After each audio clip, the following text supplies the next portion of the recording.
We're mainly all about Herbie on this channel. We talked a lot about him, ranging from the movies and the merchandise. But one thing that I have not talked about yet were the defunct video games. And yes, you heard that right. They made video games about our little car. Yeah, so it's time for a history lesson. So in total, there were only 2 official Herbie games that were ever released. Both of them were made by Nintendo. One was called Herbie Fully Loaded, and the other one Herbie Rescue Rally. And I just so happen to own both of these games, actually. So that's promising. Anyways, let's take more of a deeper dive into these old school games. Herbie Fully Loaded was released for the Game Boy Advance, and Herbie Rescue Rally was released for the Nintendo DS. Herbie Fully Loaded was released in 2005, same year that the movie came out, and Herbie Rescue Rally came out in 2007? Why did it come out 2 years after the movie? Could someone explain this to me? Anyways, moving on. Anyways, let's take a look at these games individually and give you my thoughts and opinions on them.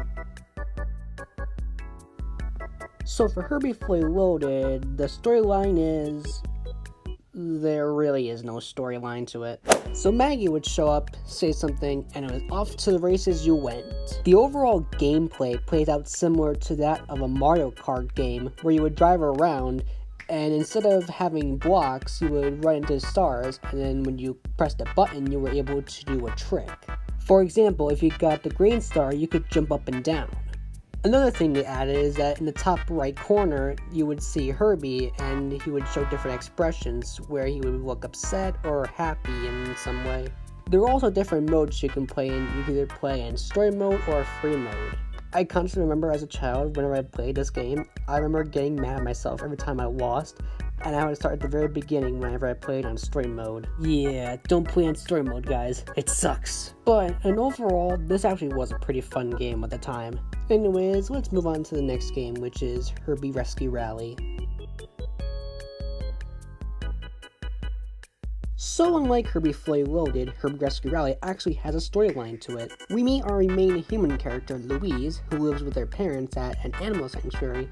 But what kind of animal sanctuary is this? Like, why is there a rhinoceros here? What's that all about? Anyways, she's off to her new job at the Speedway when she meets Jackson. She said that she wants to race, but unfortunately, there are no cars for her to drive.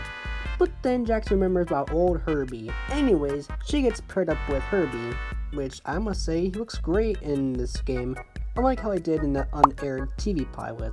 The overall gameplay played out similar to Mario Kart, as I previously stated. When you ran into one, you could either do something like drive backwards, or do a wheelie, or squirt oil, and stuff like that. There were also these 53 coins that were scattered around the racetrack that you could collect, and do key moments from the Herbie movies. I really like the storyline this game has, especially how the ending plays out, and I do prefer Rescue Rally over Fully Loaded, so much so that I went and made a drawing of it. This is a work of Picasso, ladies and gentlemen. Anyway guys, that will do it for today's video. If you guys liked it, be sure to leave a like on it, and if you're a new watcher, please consider subscribing to this channel since I make mostly Herbie content, and other types of content as well. This is the end guys, and I'll see you guys in the next video. If my iPad storage can't handle it.